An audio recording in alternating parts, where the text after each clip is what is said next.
Les voy a contar, bueno, que estamos con el licenciado Manuel Pujalca. Él es terapeuta, es consultor en gestión de conflictos y también conducta y comportamiento, que como habíamos contado en aquel primer vivo que habíamos hecho a principio de año, pocas personas, ¿no?, tienen este rango del conocimiento dentro de lo que son las 5 leyes biológicas, ¿no? Y todo lo que tiene que ver con el doctor Hammer, ¿no? En las constelaciones cerebrales, son temas muy complejos, muy tupidos, intensos, y bueno, en el caso, bueno, tuyo, es un gusto recibirte para que nos vengas a hablar de esto. Bueno, hoy, la vez pasada te hice presentar a vos, hoy te presenté yo, para los que no me Buenísimo. conocen, y para el resto estarán gente que ya estoy viendo, gente conocida, gente querida, que nos va siguiendo desde hace rato. Así que bueno, Emma, aquí estamos para hablar de este tema, ¿no? Un poquito de las preguntitas que pusimos en la publicación, ¿no? Que tenían que ver con las dudas de las personas. Queremos que esto sea, además de alguna forma, el preludio del máster, que sea un material de interés, que la gente pueda saber que hay otra forma de ver las cosas, de entenderlas, de entender el origen. Así que bueno, te doy la palabra para que arranques por donde vos quieras sobre este tema tan fascinante, que yo cuando lo conocí la verdad que quedé boquiabierta. Bueno, bueno, gracias Silvia primero por la presentación, gracias a los que se van sumando y están aquí y a los que están viendo la grabación también en algún futuro cercano. Bueno, a ver, cuando empezamos a hablar de constelaciones cerebrales estamos hablando en realidad de el aspecto comportamental de los programas biológicos, ¿sí? Por ahí los que nos siguen y los que eh, siguen las propuestas de espacio humano también, ya conocen acerca del modelo de las 5 leyes biológicas que describe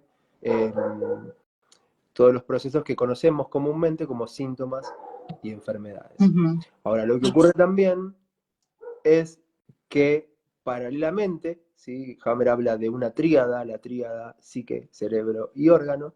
Entonces, paralelamente a lo que ocurre en los tejidos y los órganos del cuerpo, también se da un proceso de cambio en la conducta y comportamiento de las personas. ujú, ¿Mm? ujú, Esto ocurre por lo general y de forma mucho más marcada cuando la persona está viviendo un conflicto biológico, porque entendemos, o por lo menos entiendo yo, que todos los conflictos humanos tienen un trasfondo de supervivencia. Entonces, ujú, siempre que se pone en riesgo la supervivencia, se activan programas que en muchos casos se encienden y se apagan enseguida, ¿sí? El típico programa de lucha y huida, pero cuando permanecen encendidos durante mucho más tiempo, empiezan a generar cambios y adaptaciones en el cuerpo de quien los está vivenciando. Una de esas adaptaciones es la de nuestra conducta y comportamiento. Bueno, esto como síntesis general, como previa, para comprender un poco los marcos sobre lo que vamos a estar hablando acerca justamente de conductas y comportamiento, tanto hoy, un ratito, ¿sí? ujú. Tratando de poner ejemplos y tratando de hacer comprensible esta información, porque es una información que socialmente no está eh, No. diseminada o por lo general las personas no hacen esta asociación. Eh, y bueno, por supuesto, dentro del máster en conducta y comportamiento vamos a estar ahondando en los comportamientos desde los más cotidianos, podríamos decir, hasta conductas y comportamientos que son eh, definidos por la psicología y por la psiquiatría sobre todo como trastornos mentales o padecimientos mentales o incluso enfermedades mentales también. ¿Sí? Acá hablamos ya de personas con conflictos de una intensidad muy grande o de una duración muy grande a lo largo de su vida, que son personas por ahí, no sé, internadas en instituciones psiquiátricas o personas con no sé, una depresión, ansiedad, pero en niveles muy, muy Ujú, intensos. Así que bueno, tenemos un abanico de conductas y comportamientos, todos los que los humanos se puedan estar imaginando, las personas que estén viendo se puedan estar imaginando en ese momento, ujú, y cada una de ellas, que es un poco lo que compartí en el videito del otro día, cada conducta y cada comportamiento se corresponden con un tipo de conflicto específico. Porque no es que ujú, cualquier conflicto que tengas vas a tener la conducta y el comportamiento al azar, sino que está determinado el tipo de, de manifestación comportamental, de modificación en el estado de la persona con conflictos específicos. ¿Ok? Entonces, ujú. tal comportamiento o tal conducta nos conduce directamente a un tipo de conflicto que la persona tiene que estar cursando o tiene que haber cursado de manera muy reciente, ¿no? Exacto, más o menos así como con palabras comunes sería cierto conflicto cronificó, ¿no? Se cronificó y de alguna manera queda como fijado, ¿no? Una configuración que tiene que ver con las conductas y el comportamiento. No está difundido porque, bueno, así como se piensa que solamente, no sé, las enfermedades vienen por el virus, por la bacteria, porque hace frío, por lo que sea, ¿no? Eh, o sea, el origen de los síntomas, lo que llamamos síntomas, eh, bueno, hay como una creencia general, y esto es lo mismo, o sea, una persona que a lo mejor tiene una enfermedad, eh, porque lo que vos decís es una gran variedad, un gran abanico, y además lo que se me ocurre también es un gran rango, ¿no? Dentro de lo que es poquitito hasta algo grave como una patología, ¿no? O cosas que vemos como defectos en los demás, como críticas, ¿no? Tenemos esta dualidad de lo bueno y lo malo, ¿no? Esto es bueno, esto es malo, no le vemos la vuelta al contexto a veces, donde la funcionalidad, ¿no? Donde está ubicado, que un poquito venía por ahí estas preguntitas que habíamos, que la gente misma había sugerido para que desplegáramos, ¿no? Ujú. Bueno, hay todo un tema con los comportamientos, las conductas en relación a la calificación, al abanico dentro de los que se desenvuelven, ¿no? Tenemos conductas típicas que son condenadas o condenables a nivel social y otras conductas que serían más aceptadas o aceptables. Y lo que nosotros buscamos, o la mirada desde la cual nos aproximamos a la conducta y el comportamiento, no es desde el juicio, sino desde el sentido. O sea, lo que buscamos primero es ver qué sentido tiene una conducta que está operando, porque lo único que se puede hacer con una conducta que emerge de manera impulsiva en una persona, es comenzar a observarla, comenzar a analizarla, pero ese Ujú, análisis y esa observación no ocurren, por lo general, en el momento en que esa conducta y comportamiento están activos. entiendo, La claro. persona puede reflexionar sobre la conducta que tuvo hace un rato, pero es muy difícil. Aquí está bueno que cada persona que está escuchando trate de recordar, no sé, un enojo que tuvo en algún momento o trate de acordarse eh, de un miedo que tuvo en algún momento. ¿Sí? Acá ponemos una buena y una mala, entre comillas, ¿no?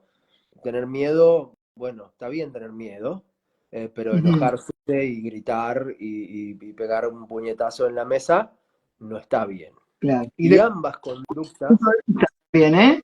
Depende del punto de vista, porque a veces está como que, uy, mira, se enojó, qué carácter fuerte que tiene esta persona. Y el miedoso, como que, bueno, mirá, qué débil, ¿no? También tiene que bueno, ver de nuestra también. Sí, quien la sí, sí, vea. es verdad. Pero bueno, en este ejemplo vamos a ponerlo un poco para que se pueda ver esto, ¿no? Así de esta Sí. manera, más por ahí limitado. Decir, bueno, la persona que se enoja es mala, ¿sí? Y el que tiene miedo, bueno, hay que contenerlo, pobrecito y demás, ¿no? A lo que voy con esto es que ambos comportamientos que ocurren de un momento a otro, que son más bien reactivos o impulsivos, pueden ser dimensionados luego por la persona. Ujú, Luego la persona puede darse cuenta que ese sonido, ese estruendo, ese sonido estrepitoso que lo asustó, dice, ah, no, es algo que, no sé, se cayó algo en la casa del vecino, ¿sí? Y la persona que acaba de gritar dice, bueno, no, no, la verdad es que es demasiado ese grito o esa reacción que he tenido. Voy a tratar de la próxima vez, porque siempre se puede corregir para adelante, Sí. modificarlo o prestar más atención. Ujú. Entonces hay una parte de nuestro cerebro y de la mente también, que es la parte más frontal, que es la que nos permite hacer ese análisis y esa reflexión. Un animal siempre reacciona de la misma manera, en cambio los humanos tenemos esa función extra que nos Ujú. permite poner tiempo entre el impulso y lo que después termina siendo la acción. Hay veces que ese tiempo es menor, entonces casi que reaccionamos, y El impulso, hay claro. veces que el tiempo es mayor y podemos ya hacer una especie de buffer en esa reacción y poder dar una respuesta menos Ujú. reactiva, más coherente. Eh, entonces, bueno, según cada tipo de conflicto, que además es una lectura particular de cada uno, vamos a tener eh, conductas y comportamientos típicos que son o que vienen o que nos llegan eh, del mismo recorrido evolutivo que ha tenido nuestra especie a lo Ujú. largo del tiempo. ¿Sí? Ujú. Sí, Entonces, por ejemplo, vamos, esto es interesante que lo digas, ¿no? Porque, bueno, no, la gente en general se pregunta, bueno, ¿de dónde viene el carácter de esta persona, no? ¿Será del trauma que tuvo? ¿Será lo que le pasó cuando era chiquito? O sea, esto viene como de una larga, ¿no? De una larga data y muchas veces de lo transgeneracional. Pero está como configurado, que es lo que estabas explicando vos. totalmente, bueno, después hay otra dimensión también desde la cual podemos ver esto que decías vos recién, ¿no? Cómo es que se conforma lo que podríamos llamar el carácter de una persona o la personalidad. Está el que, no sé, el que tiene una personalidad extrovertida, está el que tiene una personalidad más distante, más fría, el que es más emotivo, eh, el que siempre afronta los desafíos y es más mandado, ¿no? Está el que es más temeroso, el que es más medido para...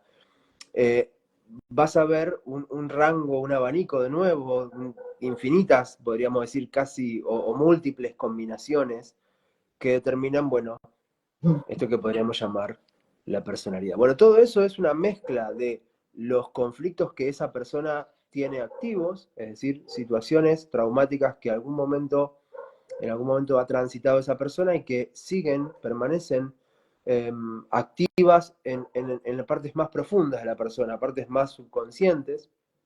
Ujú. Y también vamos a ver que el grupo de referencia, es decir, la familia, el grupo de pertenencia en el cual esa persona nació, estuvo inmerso, también tiene mucho que ver con esto, porque además nuestra conducta y nuestro comportamiento es determinado por el rol jerárquico que tenemos dentro de los grupos. Claro, el sistema. Ujú. Exacto. Del sistema de origen que está conformado, suponete, una persona que nace y su padre es un padre ausente, un padre que no está o que no se hace cargo, bueno, va a tener una configuración muy particular respecto de las figuras, por ejemplo, de autoridad. Claro. O va a tener un apego mayor a su madre, por ejemplo. Y todo esto va a tener repercusiones, ¿sí? En base a combinaciones y demás dinámicas grupales que van a ser a su acervo comportamental, podríamos decir, ¿no? Después de grande. Ujú. El camino que nosotros hacemos aquí, o para qué nos sirve, porque uno puede decir, bueno, sí, pero ¿para qué te sirve? Es para hacer justamente el recorrido del presente, cuando la persona está teniendo un comportamiento, una conducta que está sobredimensionada, que está exagerada respecto de lo que está viviendo, ¿sí? Claro. Imagínate, no sé, Silvia, vos haces una cara ahora acá Mm. y yo de repente te empiezo a insultar y no, porque vos, Silvia, no sé qué, mirá lo que... Empiezo a tener un comportamiento que vos vas a decir y las personas que están mirando pueden llegar a decir, ¿qué le pasó? O sea, Mm. el que me es empático dirá, bueno, ¿le habrá tocado alguna herida, algo que le dijo, algo que... Sí, Y sí, el sí. otro dirá directamente, bueno, este pibe está loco, ponele el chaleco de fuerza y llévenselo, ¿viste? Más o menos. Lo que buscamos es eso. Cuando hay un comportamiento que no es funcional, que es exagerado, que está sobredimensionado respecto de la situación, Claro. buscamos ver qué conflicto está reactivándose en la persona. ¿Sí? Los conflictos que se nos reactivan son los que tenemos de base. Los Entonces, que ya están programados. claro, es como te tocan la herida que vos ya tenés y te duele y gritas, ¿no?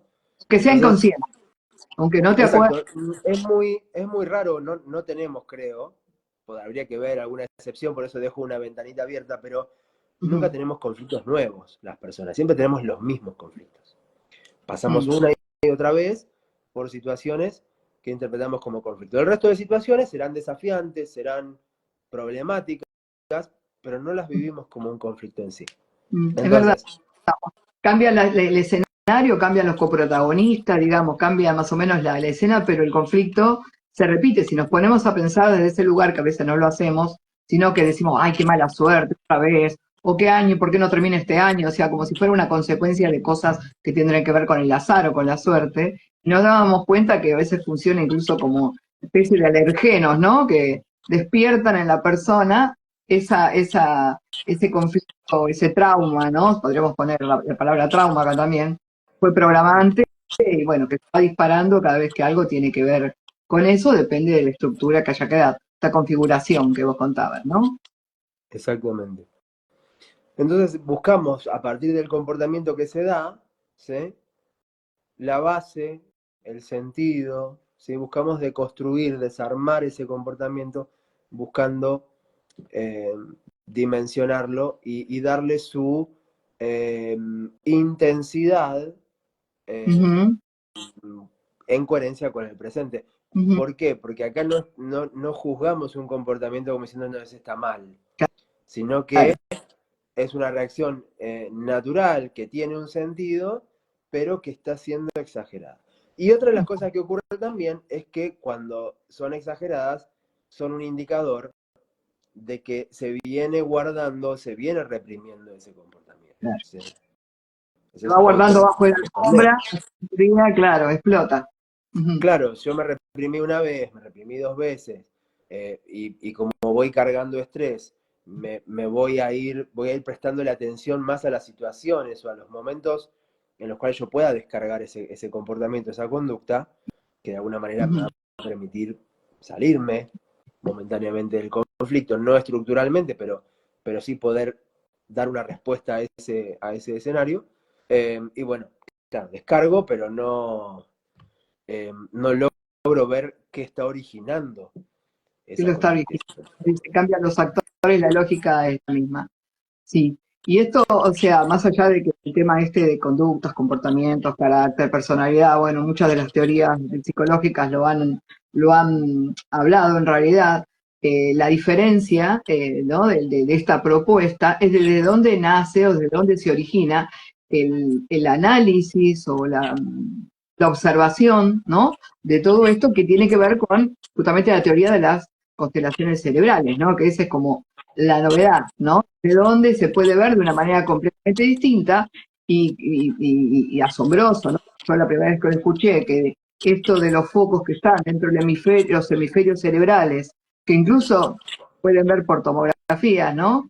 En las conductas, como también en los síntomas, desde ahí se disparan. Entonces, no es una cuestión de, como la gente a veces piensa, de, bueno, sos así, cambia, no sé, anda a terapia, cambia. O sea, no es tan fácil el cambio, porque hay como una programación hasta a nivel cerebral, ¿no? Eso es como la parte más asombrosa de todo esto, que por eso, bueno, Máster en sí lleva 3 meses de cursada, de clases de 2 horas, porque, bueno, hay que no solamente hablar de las conductas y comportamientos, sino de todos estos orígenes que son distintas combinaciones, como las combinaciones, ¿no? Que le ponemos a las valijas, a las bicicletas, ¿no? Total. Bueno, la conducta o la reacción no es la misma en distintas personas y no es lo mismo incluso en una misma persona en distintos momentos del tiempo. Los que, los que son un poco reflexivos se pueden dar cuenta que por ahí ante un mismo hecho por ahí ponemos como ejemplo una situación de robo, alguien te quiere Ujú, robar, te quiere sacar, no sé, el celular en la calle, y si te pasó ujú, varias veces, muy probablemente una vez tuviste una reacción en masculino de confrontar, y esa reacción es una reacción, o a veces por ahí conoces a alguien que tuvo esa reacción, ¿no? No necesariamente. Decís, qué locura, ¿cómo te pusiste a forcejear con un delincuente con un cuchillo en la mano? Y en ese momento es una reacción que como es un programa automático te lleva puesto, vos no tenés el momento para decir, bueno, a ver qué es lo mejor que yo podría hacer, sino es que reaccionás, y esa sería una reacción en masculino, ponerte a forcejear y por ahí la siguiente situación, si te, si- no está bueno, pero si te toca de nuevo, por ahí tenés una reacción en femenino, tirás el celular y salís corriendo. ¿Sí? ujú. Y es la misma persona. Entonces, Claro, ¿qué hizo aclaremos que que lo varíe? masculino y femenino no tiene que ver con que sea hombre o mujer.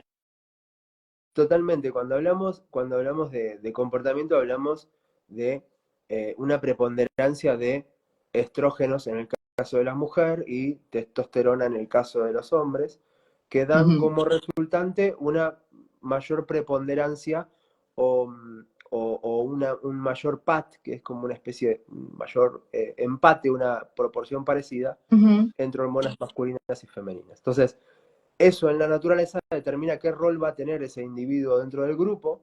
En la naturaleza hay individuos que confrontan, individuos que tienen otras funciones, como resguardar o cuidar a terceros individuos, a las crías, por ejemplo. Y existen también los que tienen cierta lateralidad, por ejemplo, los diestros son confrontativos y los zurdos son la reserva para segundas oleadas o segundos ataques en los grupos de mamíferos o de los animales que tienen comportamientos gregarios. Entonces, estos comportamientos, esta etología que es el comportamiento animal también, se puede observar, ¿sí? En las especies por ahí más parecidas a nosotros, hay otras que varían, ¿sí? Eh, y también la podemos observar en nosotros, Ujú. en este tipo de reacciones, en el cambio de la conducta y el comportamiento, por ejemplo, en relación a la sexualidad, a la atracción sexual. Eh, Hay personas que tienen un comportamiento sexual, ¿sí? Una búsqueda de pareja o una búsqueda de sexo en determinado momento de su vida y luego esto cambia y a veces se entran en estados de ninfomanía, a veces se entran en estados de frigidez. Esto varía según los miembros faltantes en el grupo, ¿sí? Si ha habido la pérdida de un miembro en la familia, muy probablemente el sentido biológico de esta conducta y de este comportamiento es reemplazar, ¿sí? Buscar pareja para procrear y reemplazar al miembro faltante. Eh, Ah, y un así con un montón de cosas, ¿no? Que podemos... montonazo, un montonazo. Es interesantísimo además, ¿no? Cuando uno los empieza a nombrar, estas constelaciones, ¿no? De mitomanía, de megalomanía, ¿no? De anorexia, de bulimia, de autismo, que no se refiere a la enfermedad en sí, sino como a la actitud de, bueno, de la de Don Juan, esto de que estabas hablando vos recién, ¿no? De las personas que los hombres que están como en un estado de celo, que lo habíamos hablado la vez pasada, Lo tiene habíamos que ver con esa hablado. función. Claro, que somos, o sea, como mamíferos que somos, ¿no? Y cómo esto es juzgable a nivel social y cómo es explicable, no para justificarlo, porque creo que el punto del curso este, del taller, del máster y de todas las charlas que tuvimos, de todos los videos que vos fuiste tan generosamente haciendo y compartiendo, que la gente, bueno, se fue enganchando, no tiene que ver con juzgar, no tiene que ver ni con justificar, ¿no? Ni con dar la razón, sino porque comprender. Yo creo que en la charla que dimos la vez pasada, que grabamos la charla esta que fue por Zoom, creo que terminaste con una frase que decía algo así como que eh, el que comprende no juzga, o algo así, ¿no? O sea, el que comprende no juzga, o cuando hay juicio no hay comprensión, ¿no? Por eso la importancia de tener este material y este conocimiento, ¿no? Ya sea que te digamos, que tenga la profesión que tenga, para uso personal para entenderse mejor a los que lo están rodeando Sí, y por supuesto, sobre todo a las personas que ya trabajan en cualquier tipo de terapia, de atención, ¿no? De consultorio, docentes, o sea, es un conocimiento muy rico, me parece. Yo por lo menos estoy resonando mucho en estos tiempos con esto y viéndole la utilidad y la comprensión que trae, ¿no? Y cuando hay comprensión, no hay juicio, yo creo que tampoco, y hay menos conflicto, ¿no? Esto ya lo agrego yo, porque bueno, uno se conflictúa tanto con las cosas cuando las puedes entender y pueden ver cuál es el origen, ¿no? Eso me parece que, bueno, es lo más enriquecedor, por eso, bueno, es mucho material, es bastante para ver, para estudiar, para saber las combinaciones, y es bueno, como lo habíamos puesto ahí, la llave maestra, ¿no? Creo yo, que bueno, se abre un panorama muchísimo más amplio de información, ¿no? Y muy valiosa, ¿no? Que bueno, que estuvimos compartiendo y seguiremos compartiendo si a la gente le interesa. sí, sí, sí, es, es, es una vía de comprensión muy, muy importante en relación al autoconocimiento. Una persona que dice, bueno, yo eh, estoy en este camino de autoconocimiento, bueno, la conducta y el comportamiento de esa persona es eh, gran parte de todo eso. Ujú. Eh, porque nos permite redimensionar, nos permite conocer qué cosas nos han quedado pendientes, pospuestas, reprimidas, guardadas en algún momento de nuestra vida. Nos permite comprender cómo funcionamos en los grupos y cuáles son las vías desde donde se tejen nuestras relaciones y nuestros vínculos de base. Eh, nada, es muy enriquecedor también para entender el funcionamiento de grupos visto desde afuera. Eh, Hasta las por eso profesiones, ¿no? también, Hasta las profesiones también se eligen según esta configuración, ¿no? De nuestro bueno, cerebro y tal relación. cual, bueno, sí, el comportamiento da un área de interés también, determina un área de interés Ujú. de la persona. Y lo otro que es importantísimo es que es una herramienta muy directa, muy concreta en relación, vos tenés esta conducta, este comportamiento, bueno, es esta situación, este conflicto el que tiene que haber vivido la persona y es muy concreto, ¿sí? Claro, es bien Eh, lineal. Ujú. entonces, por ejemplo, para poner un ejemplo bien claro, toda persona que tiene pérdida de memoria, ya sea a corto plazo o a mediano y largo plazo, ya en intensidades mayores, Sí. es porque está teniendo de modo activo un conflicto de separación o de contacto no deseado. No hay vuelta que darle a eso. Entonces, no, Mm. y por ahí hay terapeutas que se la pasan meses indagando y teniendo como referencia a ver y por qué la persona tiene estas pérdidas de memoria era tan simple y tan básico como observar eso y que luego de esa pérdida de memoria la persona empezó a tener algún síntoma a nivel de la epidermis, por ejemplo. Entonces, Mm. se entiende cómo se simplifica cualquier abordaje, ya hablando de los terapeutas, y también todo autoabordaje, ¿no? Porque eso también está articulado con una gestión propia de lo que ocurre en la vida de una persona, Ujú. ¿no? Ujú. Así que bueno, nada. Muy bien. Inmenso, inmenso el aporte de Hammer Mm. y un poco por eso me ha interesado tanto profundizar, indagar ahí, porque es muy grande el impacto que tiene, el potencial de transformación y de autoconocimiento que tiene en la vida de una persona. Ujú. Tal cual, tal cual. Es importante y además, bueno, el conocerlo, uno dice, bueno, a lo mejor es una inversión en tiempo, ¿no? De estudiar, de sentarse, porque bueno, hay que estudiar todas estas cosas, ¿no? No, o tenerlo como guía. Pero después es como si fuera acorta el camino. O sea, en vez de dar tanta vuelta para entender algo, ya tenemos como un camino más cortito, ¿no? Para poder llegar a lo que necesitamos, a la información, ya sea de nosotros, como decíamos, o para entender a las personas que nos rodean, o para los consultantes, los pacientes. Es como, ¿no? No tiene que ver con esto de etiquetar, pero uno como que saca la ficha más fácil sabiendo de cómo está esa configuración, ¿no? Que también es bueno aclarar porque a veces se confunde, ¿no? Lo que son las constelaciones familiares con las constelaciones cerebrales. tienen un nombre similar porque, bueno, tiene que ver con las constelaciones del cielo también. Son como puntos que van por como figuras, ¿no? Tiene que ver con esto de lo sistémico y en eso en algún punto se tienen en común, pero bueno, son como herramientas, recursos diferentes, ¿no?